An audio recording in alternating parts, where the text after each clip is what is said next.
In There's a Nightmare in My Closet, Mercer Mayer presents a heartwarming yet humorous tale that explores the universal experience of childhood fear.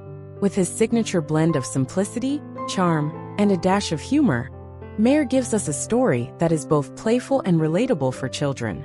The book follows a young boy who is scared of the dark, especially the mysterious creature hiding in his closet. But as with many childhood fears, the journey to overcoming them is filled with twists and turns that make the process not only enlightening but also fun. The narrative is set in a familiar domestic space, a child's bedroom at night, where shadows loom and imagination runs wild. It's a space where monsters and creatures seem real, and the safety of daylight is replaced with the discomfort of the unknown. The book starts with a straightforward situation: a child who is terrified of what might be lurking in his closet. The twist, however, is that the nightmare in the closet isn't as scary as the boy assumes. What begins as a tale about fear transforms into a humorous and enlightening journey of self-discovery, showing how sometimes the things we fear are simply a product of our own imagination. Facing the nightmare, the initial fear. The story kicks off with the boy laying in bed, wide-eyed and full of anxiety, as he hears noises and wonders about the creature hiding in his closet. He's afraid of the dark, and the closet door becomes the focal point of his fear. What is hiding behind it? Is it a monster or something worse? The child's vivid imagination runs wild, and every creak and groan in the house seems to confirm his worst fears. The way Mercer Mayer describes the boy's anxious thoughts is relatable to anyone who has ever felt the unsettling feeling of something unknown lurking in the darkness. The closet in the boy's mind becomes the physical manifestation of all his worries. This is a key element of the story, the fear of the unknown. The child can't see the nightmare, but he knows it's there. This taps into a common fear experienced by children. They create monsters out of their imagination. It's a psychological phenomenon many of us can relate to, especially when we were younger. The fear of the dark, of what's behind closed doors, is a primal fear. It's not just about the closet. It's about all the things in life that are out of our control or understanding. A plan of action: confronting the closet. As the night goes on, the boy decides that he must face his fear. The narrative takes a humorous turn when he formulates a plan to confront the nightmare in his closet. Armed with a flashlight and his courage, he approaches the closet, determined to find out what's inside. What ensues is a series of comical events that play on the tension between the boy's fear and his desire to take control. Mayer uses simple, yet effective illustrations to show the boy's exaggerated expressions of both fear and resolve.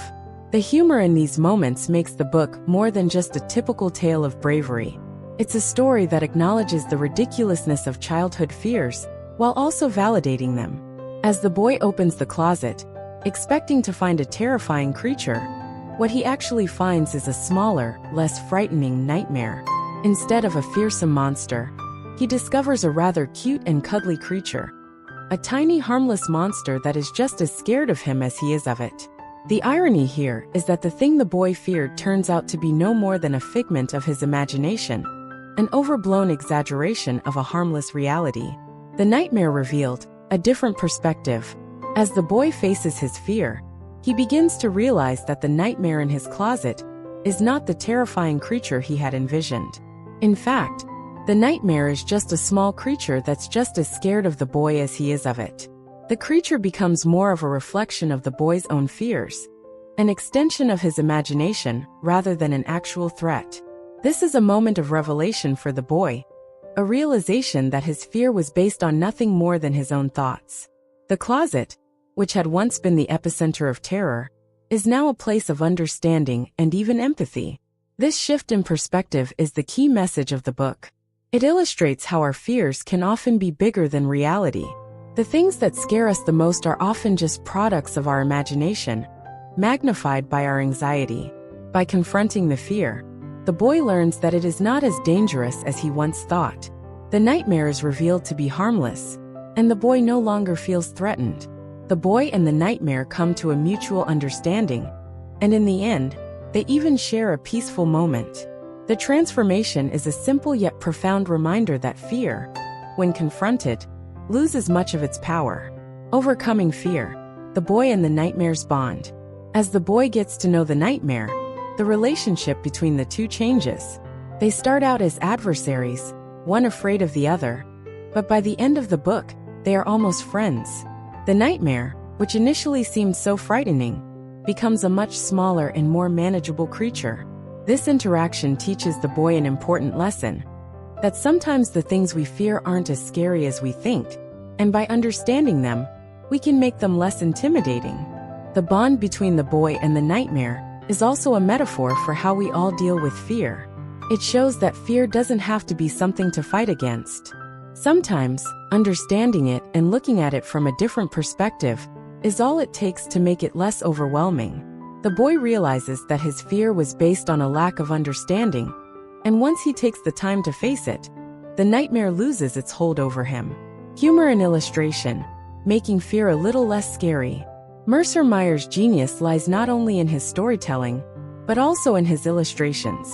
His quirky, expressive drawings add a layer of humor and warmth to a story that could otherwise be quite dark.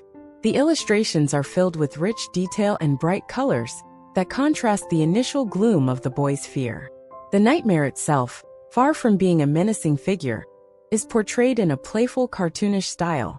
The creature is small, round, and a little bit silly, making it hard to take seriously as a true threat.